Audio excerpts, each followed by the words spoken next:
चलिए important GK GS का series है, आज हम लोग डिस्कस करते हैं पूरी अच्छी तरीके से। सबसे पहला क्वेश्चन देखेंगे, आपकी क्षमता है तो पूरा देखिए, नहीं तो वीडियो स्किप करिए, आराम से सोइए, चाहे जो मन कर रहे हो करिए। ठीक है, शुरुआत कर रहे हैं। देखिए कर इंडिया स्किल रिपोर्ट 2022 एक इम्पॉर्टेंट क्वेश्चन बन सकता है आपके उत्तर प्रदेश पुलिस चाहे आमतौर पर जो भी पेपर देंगे कि इंडिया स्किल रिपोर्ट 2022 में क्या कंडीशन था हमारे राज्यों का। तो याद रखिएगा, इंडिया स्किल रिपोर्ट जो 2022 में बना था उसमें महाराष्ट्र स्किल के मामले में पहला स्थान था। यानी कि जो इंडिया स्किल रिपोर्ट 2022 में आया था उसमें महाराष्ट्र जो है स्किल के मामले में पहला स्थान है। और याद रखिएगा, महाराष्ट्र में ही पड़ता है पुणे, इसने जो पुणे क्षेत्र है इसने सबसे ज़्यादा रोजगार देने वाला शहर बना। क्वेश्चन पूछे इंडिया स्किल रिपोर्ट 2022 के रिस्पेक्ट में सबसे पहले स्थान पर कौन है, तो क्या बताएंगे, महाराष्ट्र। और सबसे ज़्यादा रोजगार का मुहैया कराने में किसका नाम है, पुणे का। किसका नाम है, पुणे का।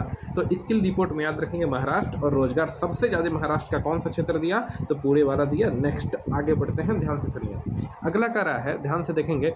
यूएन यानी कि यूनाइटेड नेशन आतंकवाद विरोधी संस्था एक थी, यूएन आतंकवाद विरोधी एक संस्था है, उसके अध्यक्ष बने हैं त्रिमूर्ति जी। याद रखिएगा अच्छी तरीके से, है ना। यूनाइटेड नेशन आतंकवाद विरोधी संस्था के अध्यक्ष कौन बने हैं, टीएस त्रिमूर्ति जी। नेक्स्ट बात खत्म, अगला क्वेश्चन ध्यान से सुनिएगा।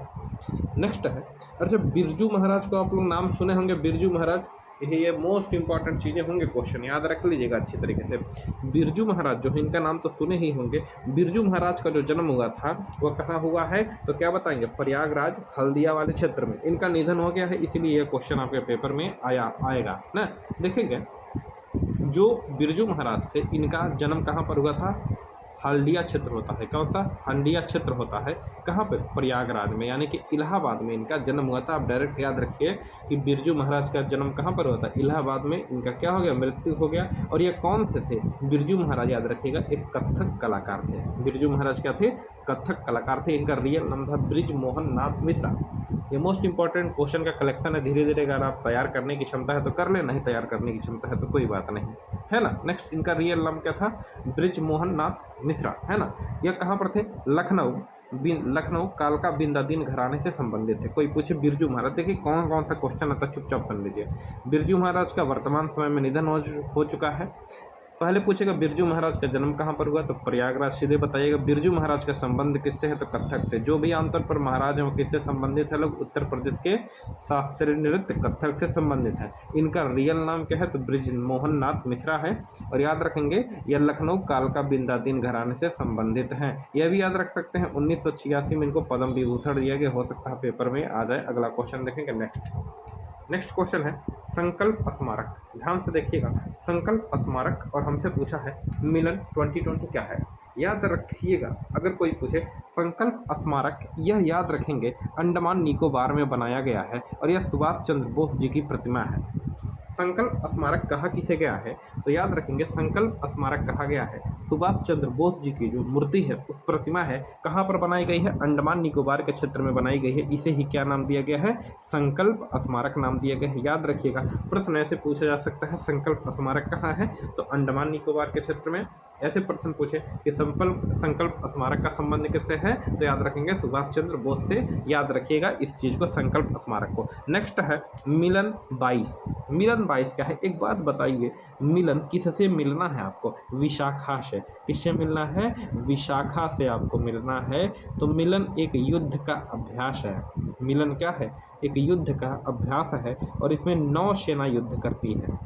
कौन युद्ध करती है, जो भारत की नौसेनाएं हैं, अन्य देश की नौसेनाएं हैं, भारत की नौसेना, अन्य देश की नौसेना आपस में मिलकर युद्ध अभ्यास करती है, जिसे बोलते हैं मिलन 2020। याद रखेंगे मिलन जो है 2022 में जो संपन्न हो रहा है वह कहाँ आयोजित हुआ है, हो चुका है, कहाँ पर, विशाखापत्तनम में। इसको याद रखिएगा, मिलना कैसे है, विशाखा से। बस इतना पूछेगा आपसे कि मिलन क्या है जी, तो मिलन बताएंगे नौसैनिक युद्ध अभ्यास है, नौसेना हमारी इसमें भाग लेती है। और मिलना किससे है, विशाखा से। तो यह कहाँ पर हो रहा है, विशाखापत्तनम में। बात खत्म। विशाखापत्तनम यानी कि आंध्र प्रदेश वाले क्षेत्र में यह आयोजित हो रहा है।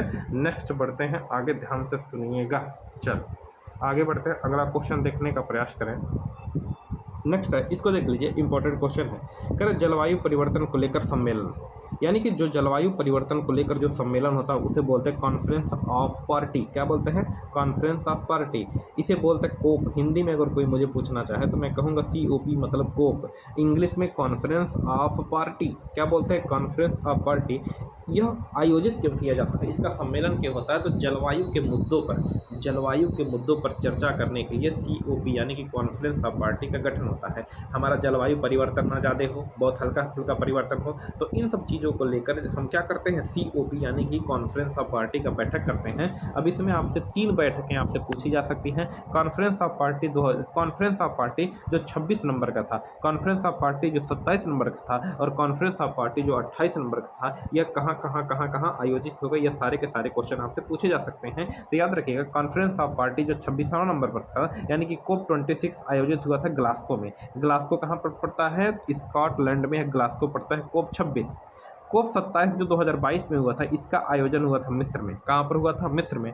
और COP 28 जो 2023 में होगा, इसका आयोजन होगा दुबई में। कहाँ होगा? दुबई में यानी कि UAE में। और COP 29 जो होगा 28वें नंबर का जो 2024 में होगा, यह होगा ऑस्ट्रेलिया में। कहाँ होगा? ऑस्ट्रेलिया में। इसको याद रखिएगा। एक बार और क्लियर कर लें जी बच्चों।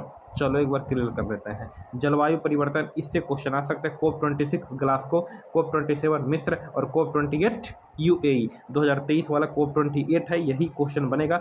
COP 27 2022 वाला है, मिस्र में हुआ था। और याद रखिएगा जो COP 29 होगा, यह 2024 में होगा। कहाँ पर होगा? ऑस्ट्रेलिया में होगा। कहाँ पर? ऑस्ट्रेलिया में। एक क्वेश्चन और बहुत फेमस है ऑस्ट्रेलिया से जो आ सकता है, प्रश्न पूछा जा सकता है डिकन यूनिवर्सिटी कहाँ है। प्रश्न पूछा जा सकता है कि डिकन यूनिवर्सिटी कहाँ है। तो डिकन यूनिवर्सिटी याद रखिएगा, यह भी यूनिवर्सिटी कहाँ पर पढ़ रही है? ऑस्ट्रेलिया में। कहाँ पर पढ़ रही है? ऑस्ट्रेलिया में। याद रखेंगे। नेक्स्ट बढ़ते हैं अगले टॉपिक पे। अगला क्वेश्चन है Chandigarh airport. Most important question है, याद रखिएगा। चंडीगढ़ जो एयरपोर्ट है, इसका नया नाम परिवर्तित करके शहीद-ए-आजम एयरपोर्ट कर दिया गया है। क्लियर?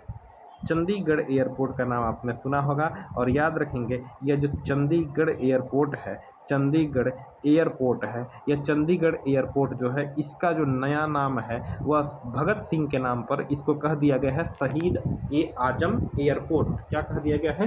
शहीद-ए-आजम एयरपोर्ट। अच्छा, एक चीज़ अगर हम आपको बताएं तो इसका फुल फॉर्म अगर मैं आपसे पूछूं तो शायद आप ना बता पाएँ, और बता भी पाएंगे तो very nice.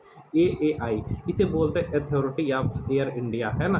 Authority of air India के तौर पर सौर ऊर्जा से संचालित होने वाला पहला रेलवे स्टेशन, पहला एयरपोर्ट, है ना। हवाई अड्डा कौन सा है? रेलवे स्टेशन हमने बोल दिया, सॉरी।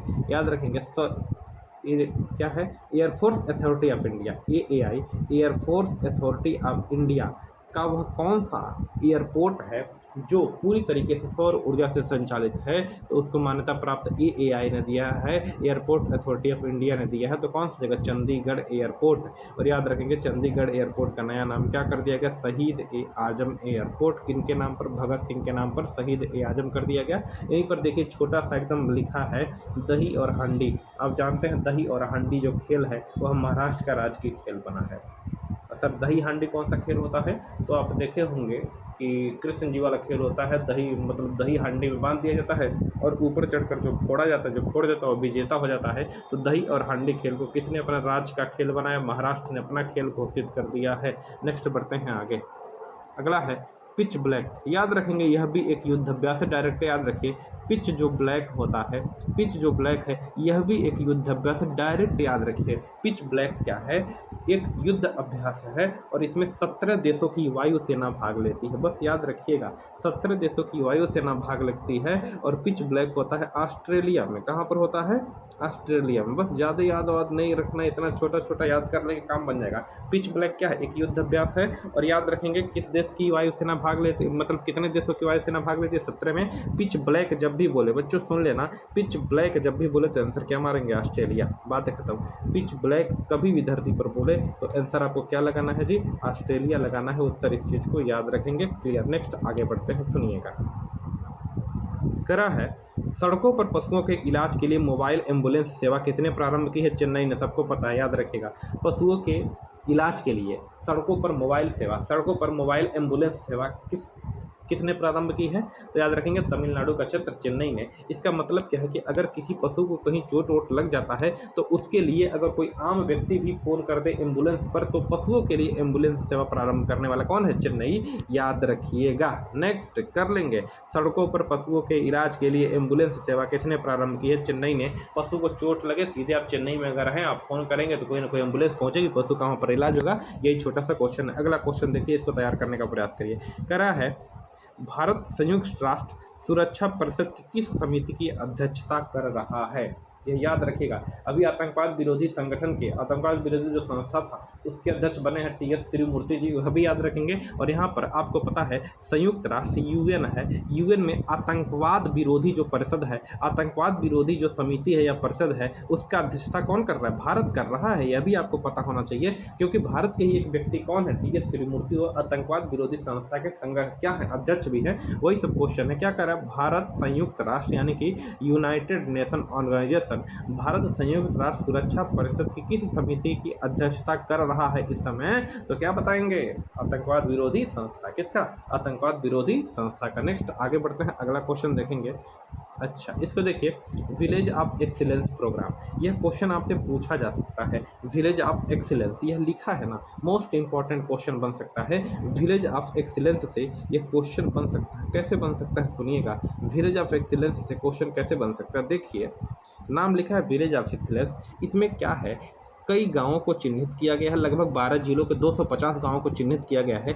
इसमें गांवों को एकदम बेस्ट बनाया जाएगा, जो गांव हैं उनको क्या बनाया जाएगा? एकदम बेस्ट बनाया जाएगा। और याद रखिएगा, विलेज ऑफ एक्सीलेंस जो प्रोग्राम है बच्चों, विलेज ऑफ एक्सीलेंस यानी कि गाँव को एकदम एक्सीलेंट बनाने के लिए, एकदम बेहतरीन बनाने के लिए, एकदम शानदार बनाने के लिए विलेज ऑफ एक्सीलेंस आया है। और याद रखेंगे, यह इजराइल के सहयोग से, किस देश के सहयोग से? इजराइल के सहयोग से। विलेज ऑफ एक्सीलेंस जो प्रोग्राम है, ये किस देश के सहयोग से गाँव को एकदम एक्सीलेंस बनाया जाएगा? इजराइल के सहयोग से, ये आपको पता होना चाहिए। नेक्स्ट आगे बढ़ते हैं बच्चों। नेक्स्ट देखिएगा, इसको देखें, लिखा है कुनस्योम योजना। कोई पूछे है ना, कुनस्योम योजना क्या है? तो बस याद रखिएगा, कुनस्योम योजना ना, याद रखेंगे, विकलांगों को उपकरण सहायता दिलाता है। जो विकलांग व्यक्ति हैं, जो विकलांग भाईजन हैं, उनको क्या करता है, उनको, जो विकलांग भाईजन हैं उनको विशेष उपकरण सहायता कराता है, जिनसे उनको उनका जीवन यापन आसान हो सके। और याद रखिएगा, यह लद्दाख के क्षेत्र में यह योजना शुरू हुई है। तो जो क्वेश्चन याद रखना है, कुनस्योम योजना कहाँ पर? तो लद्दाख के क्षेत्र में। किससे संबंधित है? तो जो विकलांग भाईजन हैं उनके लिए क्या किया जाएगा? उपकरण उपलब्ध कराया जाएगा कि उनका जीवन यापन बेहतरीन हो।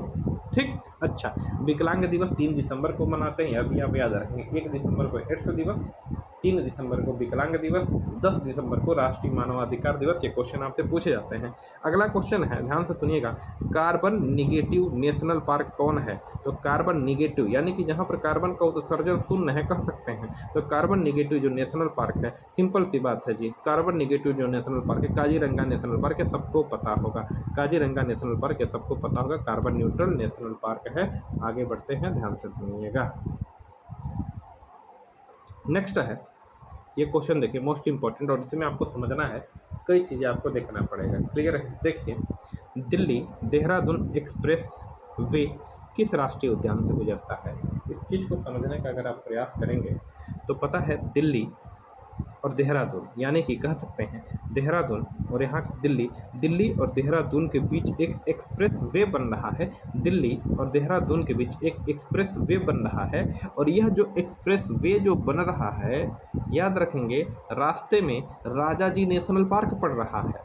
यानी कि जो एक्सप्रेस वे अब बन रहा है, बहुत बढ़िया बात है भाई, एक्सप्रेस बनना बहुत अच्छी बात है। लेकिन जब यह एक्सप्रेस वे जा रहा है तो इसके जस्ट बगल में राजा जी नेशनल पार्क वाला क्षेत्र आ जा रहा है। समझ रहे हैं? मतलब जिस रास्ते से एक्सप्रेस वे जो रोड जा रहा है, उसके बीच में उत्तराखंड के क्षेत्र में राजा जी नेशनल पार्क वाला क्षेत्र आ जा रहा है। यही क्वेश्चन हमसे पूछा, दिल्ली देहरादून जो एक्सप्रेस वे बन रहा है वह किस राष्ट्रीय उद्यान से गुजर रहा है? तो इसके बीच क्या है जी, राजा जी नेशनल पार्क वाला क्षेत्र आ जा रहा है। कहाँ पर बन रहा है? देहरादून से होते हुए बनेगा उत्तराखंड के क्षेत्रों में और दिल्ली तक जाएगा। यह कौन सा, इसमें कौन सा नेशनल पार्क आ जाएगा? राजा जी नेशनल पार्क आ जाएगा। कहाँ पर पड़ता है? उत्तराखंड में। अच्छा, ये क्वेश्चन अब ऐसे भी पूछा जा सकता है कि राजा जी नेशनल पार्क कहाँ पर पड़ता है, तो उत्तराखंड बता देंगे उत्तर सेकंडों में, कोई दिक्कत नहीं। आइए थोड़ा सा और डिस्कस हम लोग कर रहे हैं। जैसे जो राजा जी नेशनल पार्क है, याद रखिएगा एशिया में सबसे बड़ा गलियारा इसमें बनाया जा रहा है। जो राजा जी नेशनल पार्क है इसमें याद रखेंगे एशिया का सबसे बड़ा गली बनाया जा रहा है, बस इतना याद रखेंगे। इसके पहले याद रखेंगे इसी में कालीदात सुरंग भी है। राजा जी जो नेशनल पार्क है इसमें कालीदात सुरंग है, 340 किलोमीटर के आसपास कालीदात सुरंग है राजा जी नेशनल पार्क में। और अगर कोई पूछे राजा जी नेशनल पार्क कितने क्षेत्रों से मिलकर बना है, तो उसमें 3 बड़े बड़े जंगल हैं, उन सभी 3 बड़े बड़े जंगलों को एक साथ मिला दिया गया है, तो उसको क्या कहा गया है, राजा जी नेशनल पार्क। 3 बड़े बड़े जंगल को भी याद रख लेंगे, मोतीचूर अभ्यारण्य, चिल्ला जंगल, राजा जी अभ्यारण्य, या कह सकते हैं मोतीचूर जंगल, चिल्ला जंगल और राजा जी जंगल, या मोतीचूर अभ्यारण्य, चिल्ला अभ्यारण्य या राजा जी अभ्यारण्य, इन तीनों को मिलाकर एक अभ्यारण्य कह दिया गया और इसे नेशनल पार्क बना दिया गया, राजा जी नेशनल पार्क। क्या बना दिया गया, राजा जी नेशनल पार्क। इस चीज़ को आप याद रखेंगे, क्लियर है। तो अब देखें क्वेश्चन कौन कौन से आ सकते हैं। पहला, दिल्ली और मेरठ एक्सप्रेस वे किससे जाएगा, राजा जी नेशनल पार्क से। राजा जी नेशनल पार्क कहाँ पर है, तो उत्तराखंड में है। राजा जी नेशनल पार्क में एशिया का सबसे बड़ा गलियारा बनाया जा रहा है। और याद रखेंगे इसी में राजा जी नेशनल पार्क में एक सुरंग टाइप है जिसे बोलते हैं कालीदात सुरंग। तो प्रश्न ऐसे भी पूछा जाए कि कालीदात सुरंग उत्तराखंड में है, मोतीचूर अभ्यारण्य उत्तराखंड में है, चिल्ला अभ्यारण्य उत्तराखंड में, राजा जी अभ्यारण्य उत्तराखंड में है। तीनों को ही मिलाकर हम बोलते हैं राजा जी नेशनल पार्क। बस बात खत्म, ज्यादा मत रटो, आगे बढ़ते हैं। नेक्स्ट क्वेश्चन अगला सुनिए। कह रहा है भारत की प्रथम अंतरिक्ष वेधशाला कहाँ पर स्थापित हो रही है। भारत की प्रथम अंतरिक्ष वेधशाला यानी कि यहाँ पर अंतरिक्ष रिसर्चेज होंगे तो गढ़वाल उत्तराखंड में। डायरेक्ट याद रखिए, भारत की सबसे पहली या कह सकते हैं भारत की प्रथम अंतरिक्ष वेधशाला कहाँ पर स्थापित हो रही, गढ़वाल उत्तराखंड में। नेक्स्ट बढ़ते हैं आगे, ज़्यादा दिमाग नहीं, डायरेक्ट याद रखना, इसमें कोई व्याख्या वाली चीज़ें नहीं है। नेक्स्ट है दिव्यांग पार्क, तो सीधे उत्तर लगाएंगे महाराष्ट्र। दिव्यांग पार्क, अच्छा एक याद रखिएगा, जो दिव्यांग भाईजन हैं, जो दिव्यांग लोग हैं, इन दिव्यांग लोगों का जो रंग है वह रंग है पर्पल। कौन सा रंग है, पर्पल रंग है। दिव्यांग भाईजन जो है उनका रंग कौन सा है, पर्पल रंग है। जिस रंग से हम यहाँ पर लिख रहे हैं वही रंग, जैसे इस रंग से हम लिख रहे हैं यही पर्पल रंग है, और दिव्यांग लोगों के लिए कौन सा रंग है, पर्पल। तो इसीलिए याद रखिएगा कि पर्पल महोत्सव कहाँ मनाया गया, पर्पल फेस्ट महोत्सव, तो याद रखिएगा यह मनाया गया गोवा में। कहाँ मनाया गया, गोवा में। और दिव्यांग पार्क कहाँ बन रहा है, गोवा के जस्ट ऊपर, कहाँ पर, महाराष्ट्र में। क्लियर। नेक्स्ट अगला क्वेश्चन है, देश की पहली हाइड्रोजन ईंधन आधारित ट्रेन, देश की पहली हाइड्रोजन ईंधन आधारित ट्रेन कहाँ पर शुरू हुई थी। इसका आंसर आप लोग स्वयं बताने का प्रयास करिएगा, है ना। अगर मैं पूरे विश्व स्तर पर बात करूं, तो पूरे विश्व स्तर पर हाइड्रोजन ट्रेन की शुरुआत कहाँ पर हुई, जर्मनी में। कहाँ पर हुई, जर्मनी में। क्लियर। नेक्स्ट, है ना, देखते हैं करते हैं कि नहीं करते हैं आप लोग, आगे बढ़ते हैं, ध्यान से सुनेंगे। नेक्स्ट अगला देखिए, कह रहा है कौन सा राज्य स्टेट कैपिटल रीजन बनाने वाला है। देखें, जैसे पता है कि दिल्ली के आसपास बड़े बड़े क्षेत्रों को हम लोग लेकर NCR बना दिए हैं, national capital region. National capital region इसका मतलब क्या है, दिल्ली और जो उसके आसपास के क्षेत्र हैं उनको हम राष्ट्रीय राजधानी क्षेत्र में घोषित कर दिए। नेशनल कैपिटल रीजन हमने कर दिया, राष्ट्रीय राजधानी क्षेत्र हमने घोषित कर दिया। इसी के तर्ज पर NCR के तर्ज पर ही SCR हो गया, यानी कि स्टेट कैपिटल रीजन। यानी कि जो हमारे राज्य का जो कैपिटल रीजन है वह हम बनाने, मतलब हमारे राज्य जो लखनऊ है, हमारा राज्य जो उत्तर प्रदेश है उसकी राजधानी लखनऊ है, उस राजधानी लखनऊ के आसपास जो बढ़िया बढ़िया हम लोग क्षेत्र को शामिल करेंगे उसी को ही बोलेंगे स्टेट कैपिटल रीजन। और स्टेट कैपिटल रीजन बनाने वाला जो देश बना, मतलब जो राज्य बना, वो कौन बना, उत्तर प्रदेश। कौन बना, उत्तर प्रदेश। तो क्वेश्चन पूछा कौन सा स्टेट कैपिटल रीजन बनाने वाला है, तो उत्तर प्रदेश अपना स्टेट कैपिटल रीजन बनाने वाला राज्य बना है, याद रखेंगे। नेक्स्ट अगला क्वेश्चन, किस नगर निगम को, है ना, सोलर सिटी के रूप में विकसित किया जाएगा। आपको पता है टोटल नगर निगम की संख्या उत्तर प्रदेश में कितनी है, 17 है। आप उत्तर करके बता भी सकते हैं, है ना, याद रखेंगे। टोटल नगर निगम की संख्या आप बताएंगे। हमसे क्वेश्चन क्या है, कह रहा है किस नगर निगम को सोलर सिटी के रूप में, मतलब सबसे ज़्यादा सौर ऊर्जा के रूप में विकसित किया जाएगा, तो वह हमारा उत्तर होगा बच्चों अयोध्या। कौन होगा, अयोध्या। आपको पता है अयोध्या में बहुत काम हो रहा है, कल मैंने पूरा मैप चार्ट बनवाया था अयोध्या का, याद रखें। किस क्षेत्र को या किस नगर निगम को सोलर सिटी के रूप में विकसित किया जा रहा है? तो आंसर क्या बताएंगे बच्चों? अयोध्या। नेक्स्ट आगे बढ़ते हैं, अगला क्वेश्चन देखिए। अच्छा, ये क्वेश्चन आपसे पूछ दे कि कुशियारा नदी जल विवाद कहाँ पर है, या नाम नहीं सुनेंगे कर नहीं पाएंगे। कह रहा है कुशियारा नदी जल विवाद। यह मोस्ट इंपॉर्टेंट क्वेश्चन हो जाते हैं, इसलिए मोस्ट इंपॉर्टेंट क्वेश्चन हो जाते हैं क्योंकि भारत और भारत के जस्ट बगल वाले देश बांग्लादेश, चाहे पाकिस्तान, चाहे अफगानिस्तान, चाहे श्रीलंका से क्वेश्चन बनते, तो मोस्ट इंपॉर्टेंट क्वेश्चन हो जाता है। हमसे पूछा है कि कुशियारा नदी जल विवाद कहाँ पर है, तो भारत और बांग्लादेश के बीच एक छोटी सी नदी है जिसका नाम है कुशियारा नदी। कुशियारा नदी का पानी भारत वाला अपने खींचना चाहता है, बांग्लादेश वाला साला अपने खींचना चाहता है। भारत वाला चाहता है मेरे पास है, बांग्लादेश वाला चाहता है मेरे पास है। इसी के बीच दोनों आपस में झगड़ रहे हैं, तो इसी को बोलते हैं कुशियारा नदी जल विवाद। भारत और किसके बीच है? बांग्लादेश के बीच। याद रख लेंगे। अगला क्वेश्चन नेक्स्ट, यह क्वेश्चन देखिए आ सकता है पेपर में। करेक्ट, कोविड-19 के लिए याद रखेंगे, कोविड-19 के लिए भारत की पहली वैक्सीन मुक्त इंट्रानोजल वैक्सीन किसके द्वारा बनाई गई है? मतलब याद रखेंगे, आपको पता है कि आप लोगों को वैक्सीन लगा होगा कोविड का, तो कोविड का वैक्सीन एक इंजेक्शन के माध्यम से हमारे मांसपेशियों में चुभाकर लगाया जाता था, लेकिन इस बार जो वैक्सीन है वह क्या है? इंट्रानोजल है, यानी कि हमें क्या बोला जाता है कि हाथों पर चुभाया नहीं जाएगा, केवल हम नाक से उसको इनहेल कर लेंगे। नाक में जैसे आप देखते होंगे कुछ स्प्रे डालते होंगे, कुछ नाक को जाम हो जाता है डालते होंगे, सेम उसी प्रकार से इंट्रानेजल रूप में वैक्सीन बनी है कोविड की। और पूछा गया किसने बनाया है, तो याद रखेंगे भारत बायोटेक ने बनाया। किसने बनाया है? भारत बायोटेक ने बनाया है। और इन वैक्सीन का नाम है इन्कोवैक। क्या नाम है? इन्कोवैक। याद रखेंगे, इस वैक्सीन का नाम है इन्कोवैक। वैक्सीन का नाम बताइए जो नाकों से लिया जाएगा, इन्कोवैक नोजल वैक्सीन। याद रखिएगा। अगला, अच्छा क्वेश्चन पूछे सेतु क्या है जी, तो याद रखेंगे सेतु पहल क्या है, तो भारतीय स्टार्टअप को इस देश से जोड़ने के, अमेरिका से जोड़ने के लिए पहल है। कोई पूछे सेतु क्या है, तो सेतु जो भारत का जो स्टार्टअप है, या कहते हैं भारत की जो परंपरा है, इसको अमेरिका से जोड़ने के लिए एक परंपरा है जिसका नाम दिया गया है सेतु। क्या नाम दिया गया? सेतु। याद रखिएगा। कोई पूछे सेतु तो सीधे बताएंगे अमेरिका से जोड़ने की एक पहल है। बात करते हैं भारतीय स्टार्टअप को अमेरिका से जोड़ने की क्या है? एक पहल है, और उसका नाम क्या दिया है? सेतु नाम दिया गया है। नेक्स्ट आइए, लास्ट क्वेश्चन कुछ और बचे हैं। अच्छा, यहाँ पर बचे हैं, चलिए कर लेते हैं। देखिए, राजपथ जो है, राजपथ का नया नाम कर दिया गया कर्तव्य पथ। इसको याद रख लेंगे अच्छी तरीके से। राजपथ का नया नाम क्या कर दिया गया है? कर्तव्य पथ। इसको अच्छी तरीके से आप याद कर पाएँ। देखिए, राजपथ है क्या, तो कुछ इसमें डिटेल हमने लिखा है, और बस इतना डिटेल आपको याद रखना है, जिंदगी भर इतना ही याद रखना है। सुनिए, कह रहा है राजपथ कहाँ पर है, तो राजपथ है नई दिल्ली में, है ना। इसका नया नाम क्या कर दिया गया है? कर्तव्य पथ। क्या कर दिया गया है? कर्तव्य पथ। इस राजपथ, याद रखिएगा, समय है 15 दिसंबर 1911 को जॉर्ज पर्चम नाम के व्यक्ति, जो ब्रिटेन के प्रधानमंत्री के पद पर थे, याद रखेंगे, जो ब्रिटेन के प्रधानमंत्री के उस समय पद पर थे, उनका नाम था जॉर्ज पर्चम। जॉर्ज पंचम कहाँ पर आए थे? दिल्ली आए थे। और उसी समय जब दिल्ली आए थे तो इनके रिस्पेक्ट में, याद रखिएगा, इनके रिस्पेक्ट में किंग वे नामक सड़क बना था। इनके रिस्पेक्ट में कौन सा सड़क बना था?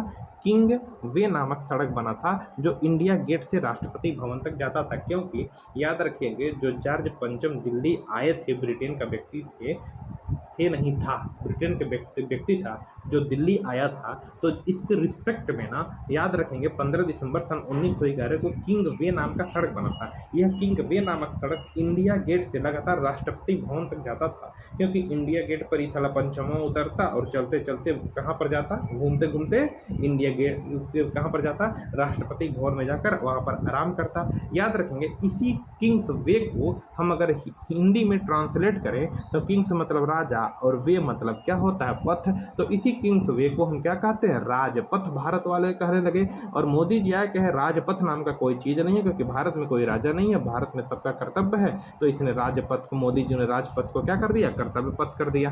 क्लियर? यहीं पर याद रखेंगे, यही कर्तव्य पथ के पास सुभाष चंद्र बोस की मूर्ति लगी है। यही कर्तव्य पथ के जो पास है सुभाष चंद्र बोस की मूर्ति लगी है। और याद रखिएगा, इस मूर्ति को बनाया किसने? अरुण योगी जी ने। याद रखेंगे, अब योगी जी मत करें, उनका नाम है अरुण योगी। किसने बनाया है? अरुण योगी जी ने। पक्का? बिल्कुल। तो पूछा जाए, समझ गए कैसे? बोलिए। 15 दिसंबर 1911 को ब्रिटेन का एक व्यक्ति आता था, उसका नाम था जॉर्ज पंचम। जॉर्ज पंचमो ओकरे भारतों में किंग्स वे नामक के सड़क बनाया। ये किंग्स वे नामक सड़क इंडिया गेट से सीधे जाता राष्ट्रपति भवन तक, और इसी किंग्स वे को भारत वाले ने ट्रांसलेट करके राजपथ कह दिया। मोदी जी कहे राज नाम का कोई चीज़ नहीं, हमारे देश में कोई व्यक्ति राजा नहीं है, सबका कर्तव्य है देश को चलाना। तो इस किंग्स वे को उन्होंने नाम दे दिया कर्तव्य पथ। कर्तव्य पथ के पास ही याद रखेंगे अरुण, इसी कर्तव्य पथ के पास ही सुभाष चंद्र बोस की मूर्ति लगी है। और इस मूर्ति को बनाया किसने? तो कहेंगे अरुण योगी जी ने, या कह सकते हैं पूरा नाम है अरुण योगी राज ने, है ना। याद रखेंगे किंग्स पथ जो है यानी कि राजपथ, इसके वास्तुकार हैं एडविन लुटियंस। दिल्ली की आमतौर पर जितनी भी चीज़ें सब किसने बनाया? लुटियंसवा ने बनाया है। लुटियंसवा बना बना कर दिल्ली को लूट लिया, ऐसे कर सकते हैं। नेक्स्ट आगे बढ़ते हैं, ध्यान से देखिए, याद करें कुछ तो याद होगा ना, कुछ तो पंचम पंचम कर्तव्य तो याद होगा। चलो नेक्स्ट आगे बढ़ते हैं।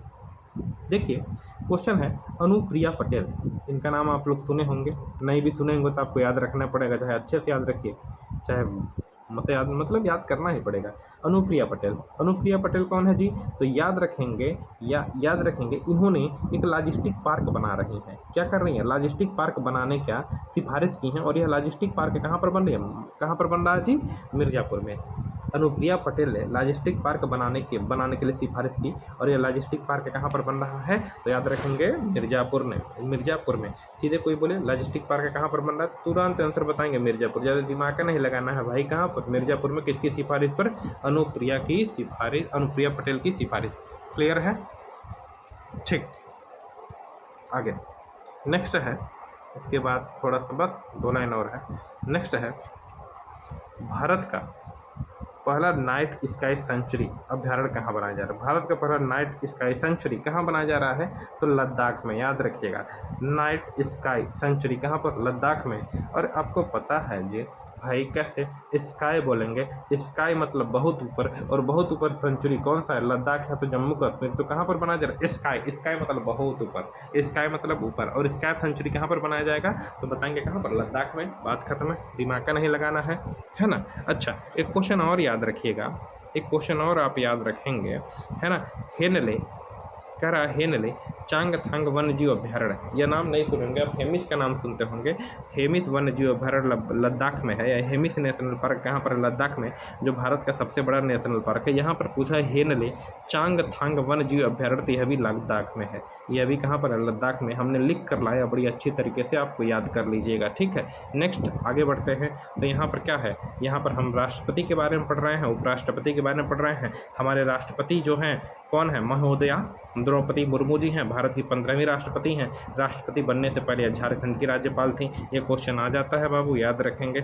जो द्रौपदी मुर्मू जी हैं याद रखेंगे भारत की 15वीं राष्ट्रपति हैं, और राष्ट्रपति बनने से पहले ये कहाँ की राज्यपाल थी? झारखंड की राज्यपाल थी।